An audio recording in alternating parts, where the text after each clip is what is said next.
Hey, my friends, I'm Matt. This is the 10-Minute Bible Hour podcast, and we are going to talk about a topic today that has all the potential in the world to be offensive, because we're going to talk about offendedness. And as you know, if you've hung out with me for any period of time, I am of the deep conviction that offendedness is the laziest and least useful of all of the human emotions. Not much gets done there that is particularly productive. So, as always, I got to turn over my cards because you've got to take those things into account, because I didn't write the Bible and I don't own it, and I could be wrong about a couple things or a few things or all the things, and I wouldn't know because I would think I was right. And then I would charge ahead and be like, I think this is the best read on it. And I would just keep saying stuff like that, but I could be wrong. So with that in mind, we get to this passage in Matthew chapter 15 about offendedness, or at least it starts that way. And I think the way it's framed in the language of the text isn't particularly flattering to the idea of offendedness, but it gets us into some interesting thoughts about the human phenomenon, human emotions, and how that overlaps with the Bible and what Jesus is doing here. So let me just read the thing. Matthew chapter 15, starting in verse 12, the Pharisees have come up from Jerusalem.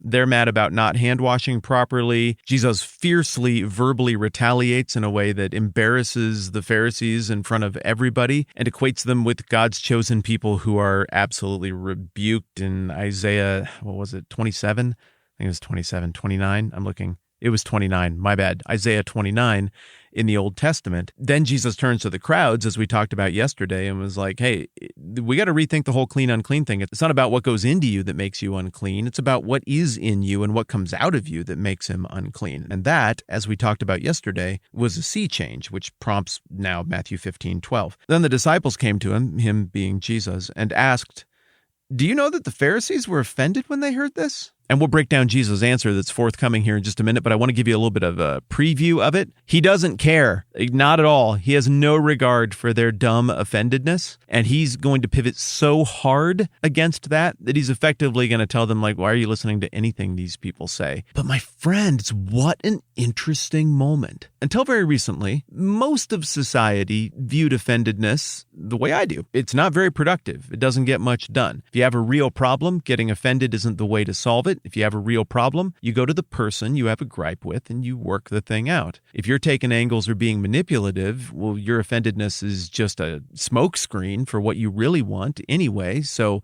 then your offendedness is a joke. And if you're so offended that you can't go and talk to the person, then you don't really want things to be better anyway. You just want your offendedness because you like it.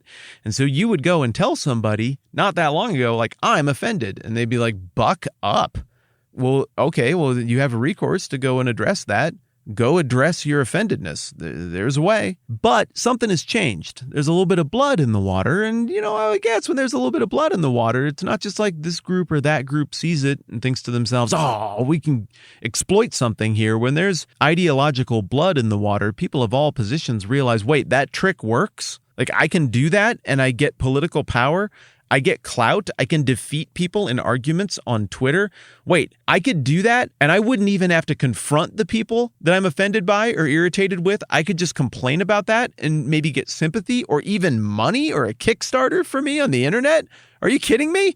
Offendedness is the best thing ever. And it just flipped from the stuff that we got taught, I think rightly taught as kids, to what it is now. Offendedness is currency. It's like Bitcoin, except Bitcoin has gone up and down over the course of the last decade. The currency value relative to the US dollar of offendedness has only gone up. Offendocoin to the moon, bro! But despite how optimistic all of the Offendocoin speculators are about its futures, let's think about the actual value that this produces. Let's try to be very generous here. What good does offendedness do? Well, maybe you could argue that it is a form, a passive, very passive form of sticking up for yourself and saying, I'm not going to take that anymore. But I say it's a very passive form because offendedness then says, I'm offended. Now the impetus is on someone else to do something about it. Either the person who has offended me needs to change, or someone needs to pick up the banner of my offendedness and go and do something about my offendedness for me. And by the way, if you're listening to me here and you're like, oh, I bet that guy's a pretty hardcore Trump supporter and he's talking about lefty snowflakes, you're wrong. And I also would say that if you're like, this guy, he always flirts just a little bit with this whole like mamby-pamby liberal thing. I think he's doing it again, and he's trying to implicitly criticize people on the right. I honestly think you're wrong. I say this respectfully to all of you, my friends, who might imagine that I mean this thing or that other thing in a subtle way, that no, in earnestness and I hope humility, what I'm talking about here is something that I see as a cultural phenomenon that impacts all of us, and that is a temptation for anybody of any ideological, political, religious, or a-religious stripe to employ. And what I'm positing is that I know this from observing other people and from the shame and ineffectiveness of the times that I have tried to play this game, that I just don't think it's a good idea. I don't think it's productive, and that I don't think Jesus is very impressed by it either in this moment. So what was I talking about here before the disclaimer? That offendedness might be productive for. So yes, maybe it could be productive in that it notifies other people. It puts them on notice that you're not going to take this anymore. Now, offendedness in and of itself has no action plan or actionability. So I don't know what I'm not going to take this anymore means if offendedness is the only play. That really doesn't get it done. But the downside of offendedness starts with what I was just talking about. The ball's in somebody else's court to do something now. I'm offended. There's not a dang thing wrong with articulating a gripe. There is a dang thing wrong with that being the only thing that is contributed here, because that doesn't produce change. And what that really communicates is that change isn't what's interesting. What's interesting or appealing is whatever you get in terms of social clout or credibility or influence or even money by expressing your offendedness in a social situation. But offendedness is further complicated by the fact that it is a vicarious human expression as often as it is an articulated individual human expression. How often have you been in an environment and somebody says something or does something or acts out or whatever, and your first thought is, oh, that is going to offend people? I mean, for me, that happens a lot. I don't think I'm offended, but I'm anticipating the offendedness of the room or of somebody, or I'm judging that lady that looks like that or that guy that looks like that. They seem like the types that would get offended. Oh, I bet you're offending them. That's not a good reflection on me, but it is something I do. And in this way, offendedness can be vicarious, where nobody's actually offended, but we're also sure everyone else will be offended, that in a way we get secondhand offendedness. Overwhelmingly, the sum net result of both firsthand offendedness, which it would make sense that the Pharisees were feeling at this moment, or secondhand offendedness, which the disciples are ascribing to the Pharisees. I don't know if they knew that the Pharisees were offended or if they're just filling in the gaps and assuming that they were going to be offended. But the net result of both layers of types of offendedness is, one, not much actual effective change to address problems and to make things better. Two, tons of relational mistrust, because this is like the GM that airs out gripes with a player on his professional sports team in the media instead of working it out with the player as an individual. I mean, usually if they're having a contract dispute and it plays out like that, that player is going to end up playing for somebody else. That technique doesn't usually work very well. It ruins trust. And the third thing that these multiple layers of offendedness produces is a collective inability to actually think about the merits of the situation or of the topics at hand. Like, think about what just happened here. The Pharisees say, we think you should wash your hands this way, and we are put out that you didn't. And Jesus is like, yeah, you guys are clowns. That's a stupid thing, and you're being totally hypocritical. And no, I'm not going to make the people who follow me bear that burden, and maybe you ought to take a look at your own soul. Wow, dang, that was intense.